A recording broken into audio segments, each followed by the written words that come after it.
കാനഡയിൽ നമ്മൾ വീട് മേടിക്കാൻ വേണ്ടി നമ്മൾ മാർക്കറ്റിലേക്ക് എൻ്റർ ചെയ്യുമ്പോഴത്തേക്കും പ്രത്യേകിച്ച് ഫസ്റ്റ് ടൈം ഹോം ബയേഴ്സ് അവർക്ക് പലതരത്തിലുള്ള മാർക്കറ്റ് ഓപ്ഷൻസ് കമ്പയർ ചെയ്യും.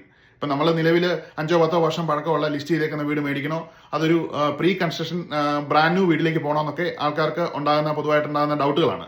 ഈ ഒരു പ്രീ കൺസ്ട്രക്ഷൻ സെയിലിനെ പറ്റി പറയുമ്പോഴത്തേക്കും നമുക്ക് ബ്രാൻഡ് ന്യൂ വീട് നമുക്ക് ഇപ്പോഴേ ബുക്ക് ചെയ്തിടാം. അതായത് ബിൽഡർ ഡെവലപ്പർ ഒരു 2 വർഷമോ 5 വർഷമോ കഴിഞ്ഞിട്ട് നമുക്ക് കിട്ടുന്ന ബ്രാൻഡ് ന്യൂ വീട് നമുക്ക് ഇന്നത്തെ ഒരു മാർക്കറ്റ് പ്രൈസിൽ നമുക്ക് ബിൽഡറുമായിട്ടുള്ള ഒരു എഗ്രിമെന്റിൽ നമുക്ക് ഇപ്പോഴേ ബുക്ക് ചെയ്ത് പേയ്മെന്റ് സ്റ്റാർട്ട് ചെയ്യാം. പേയ്മെന്റ് സ്റ്റാർട്ട് ചെയ്യുന്ന പറയുമ്പോൾ നമ്മൾ ഫുൾ പേയ്മെന്റ് കൊടുക്കുകയല്ല. ഇപ്പൊ ബിൽഡർ പറഞ്ഞേക്കുന്ന ഒരു സേട്ടൻ എമൗണ്ട് നമുക്ക് ബിൽഡറുടെ ഒരു പേയ്മെന്റ് പ്ലാൻ അനുസരിച്ചിട്ട് മന്ത്ലിയോ ക്വാർട്ടർലിയോ ഒക്കെ കൊടുത്ത് നമുക്ക് ആ ഒരു ക്ലോസിംഗ് ടൈം ആകുമ്പോഴത്തേക്കും ഒരു സേട്ടൻ എമൗണ്ട് പേ ചെയ്യുന്ന ഒരു പരിപാടിയാണ് ഈ ഒരു പ്രീ കൺസ്ട്രക്ഷൻ എപ്പോഴും നടക്കുന്നത്. പ്രീ കൺസ്ട്രക്ഷനുള്ള പ്രധാന അഡ്വാൻറ്റേജ് എന്ന് പറഞ്ഞാൽ നമുക്കൊരു കസ്റ്റമൈസേഷൻ പറ്റും. അതുപോലെ നമുക്ക് ബ്രാൻഡ് ന്യൂ വീടാണ് കിട്ടുന്നത്. ബിൽഡറുടെ വാറണ്ടിയും കാര്യങ്ങളൊക്കെ ഉണ്ട്. അപ്പൊ അതൊക്കെയാണ് ഈ ഒരു പ്രീ കൺസ്ട്രക്ഷന്റെ അഡ്വാൻറ്റേജുകൾ. നമ്മൾ പ്രീ കൺസ്ട്രക്ഷനിൽ ശ്രദ്ധിക്കേണ്ട കുറെ കാര്യങ്ങളുണ്ട്.